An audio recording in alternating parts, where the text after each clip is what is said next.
tteokbokki. It's super masarap.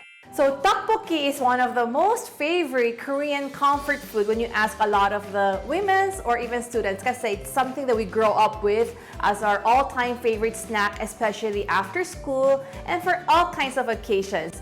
And as we know, the common tteokbokki, it's actually the parang chili paste based ang kanyang sauce, the red one, the spicy one.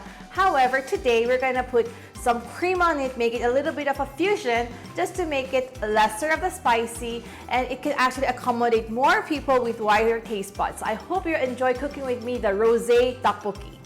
It's super masarap. So when you get a pack of tteok like this from Korean groceries, it's most of the time frozen.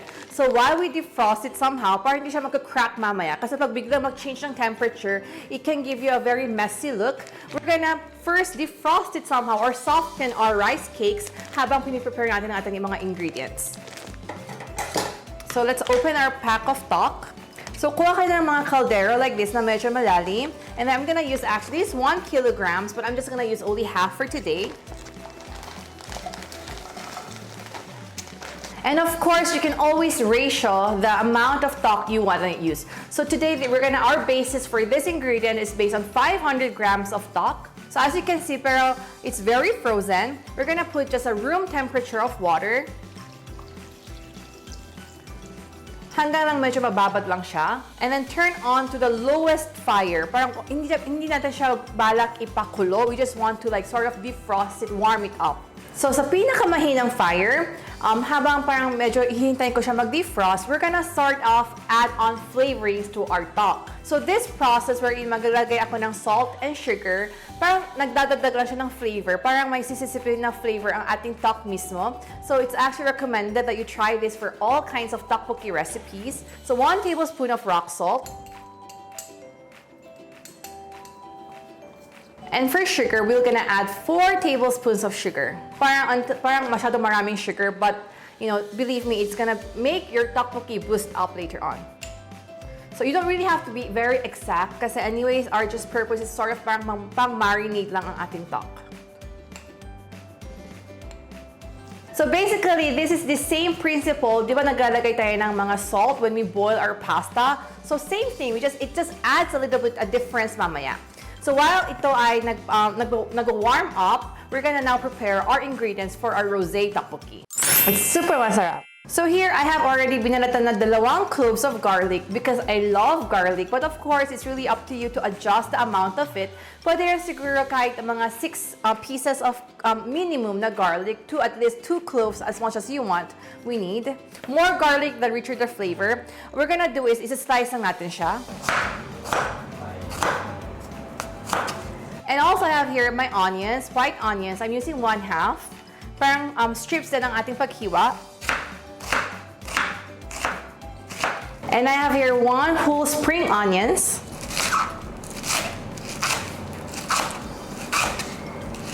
So while we're preparing our ingredients, habang naghihiwa tayo, please make sure to always check on your caldero to make sure na hindi nagbo-boil ang ating tteok. We just want to keep it very warm, but not boiling.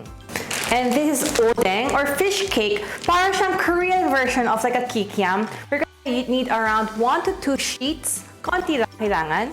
I normally allocate like one sheet per person of a serving. So 500 grams of my tteokbokki is good to like 2 to 3. So siguro mga 2 sheet, this is more than enough. But of course, when you're cooking at home, it's really up to you. You can add more as you want it or lesser of what you don't want, right? So for now, just for uniform sake, 2 sheet ng Odeng. For ROSÉ TTEOKBOKKI, the base flavor niya really comes from the richness of the taste of bacon. So I would need around 125 grams, or it really depends on you. This is around 4 to 5 maninipis na piraso ng bacon that we're gonna thinly slice. So hinati ko na yung kaninang mga 5 pirasong bacon or 125 grams. So hatiin ko pa siya ng konti pa. Parang bite size lang. And some sausages you have. Any sausage you have, beef or chicken, it doesn't matter. Around 1 to 2 pieces per serving. And now our ingredients are ready. Papatayin ko na yung ating fire. And we're gonna drain our tteok. It's super masarap.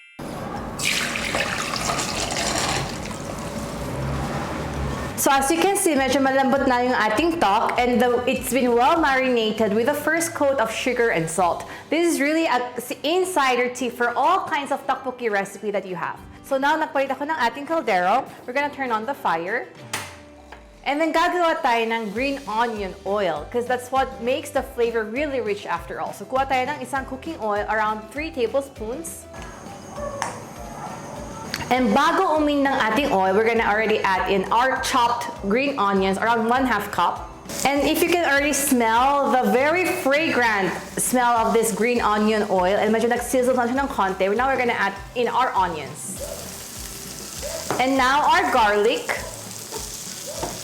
The amount of garlic is really up to you, to how much you want it. But just the fragrance of the spring onion, and the garlic is already actually a very good and rich base for our tteokbokki.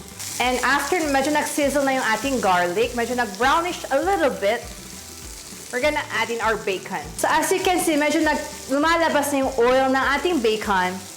In this process, actually, kung wala kayong sausage and wala kayong odeng, you don't have to add on to it. But if you have and you want just a richer flavor, you can also put these ingredients.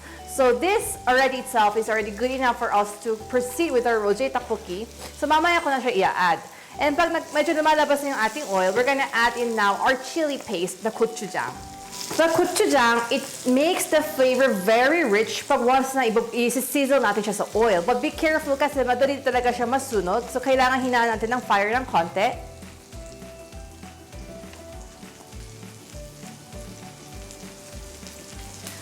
So, sa pinaka-lowest fire, mag-a-add ako ng gochujang. I'm gonna add 3 tablespoons.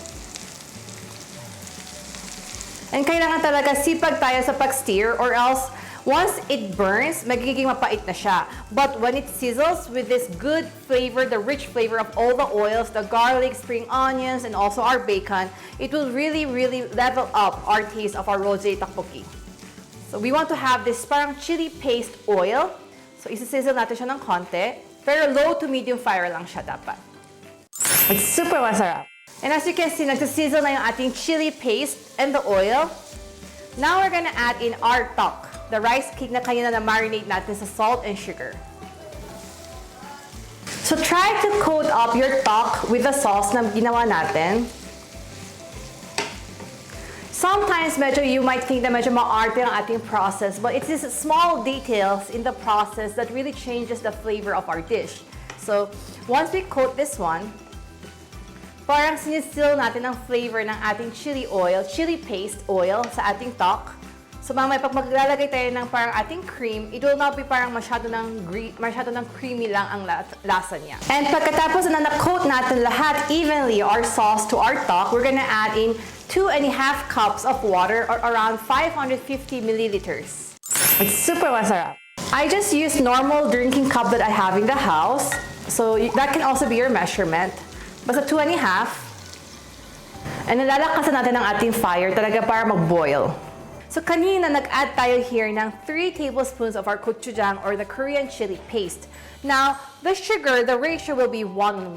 But of course, if you really want it spicier or thicker, you can increase this to 4. But then, much better na i-increase din yung sugar. So, wag nyo isipin na masyado marami siyang sugar. But later on, you'll see the result na ba't kailangan 1:1 ang ratio niya. So 3 tablespoons, so 3 din ang ating sugar.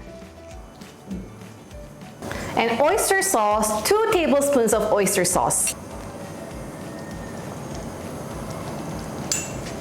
And I always like to use patis when it comes to pag-adjust ng kanyang alad because I believe na yung patis, nagbibigay siya ng parang ibang level of, mas nag-boost up sa full complete flavor of my food. So I'm gonna add 1 tablespoon of patis, but if ayaw nyo ng patis, you can actually replace it with 1/2 tablespoon of salt.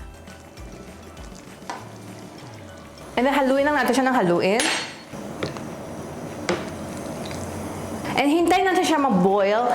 Okay lang pag ganito, pero if you wanted, kanina as I said, if you wanted to add more layers of flavors to it, you can always add odeng and sausages, which I have right now. So mag-a-add na ako ngayon ng odeng and sausage. Pero kung wala, it's okay to skip this process at hintayin na lang na makulo ang ating TTEOK. It's super masarap. So as you can see na nabuboil na yung ating ingredient and you can smell this very rich aroma of all this wonderful, amazing na masarap na mga flavors na nagkukulong ngayon, mag-a-add tayo ng isang pack of our all-purpose cream or any kinds of cooking cream that you have. So ang ratio niya, kaya nag-add tayo ng 2.5 cup of water. So it's also half amount of that water, it will be our cream. So this is around 250 milliliters of, or 1 cup of our cream. And then let's just mix it up until yung color niya magiging very beautiful, rich color orange, parang rosé color. You know, at first, when you mix the cream, medyo magiging parang awkward ang color niya. But you have to wait until it boils. Diba? The process, you have to be patient. So, once it boils and then na-fully blend ang ating cream sa ating oil and the water, it will give us a beautiful color after all. So, don't worry too much. It's super masarap. So now, our tteokbokki is almost done.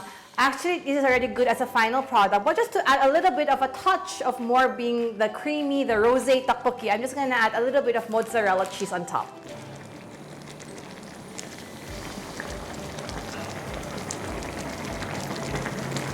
And some parsley just to give a little bit of a color touch. It's super masarap. So tada! Here is our rosé tteokbokki. For sure, everybody would love it. It has this very slight kick of spiciness, very creamy, very rich. I hope you enjoy. Ang dali lang gawin, right? So hope you enjoy my recipe today. See you next time. Bye! It's super masarap. Words cannot express. You have to taste it. For sure, magugustuhan ng lahat. It's like Korean food but has a touch of this very rich flavor to embrace everybody.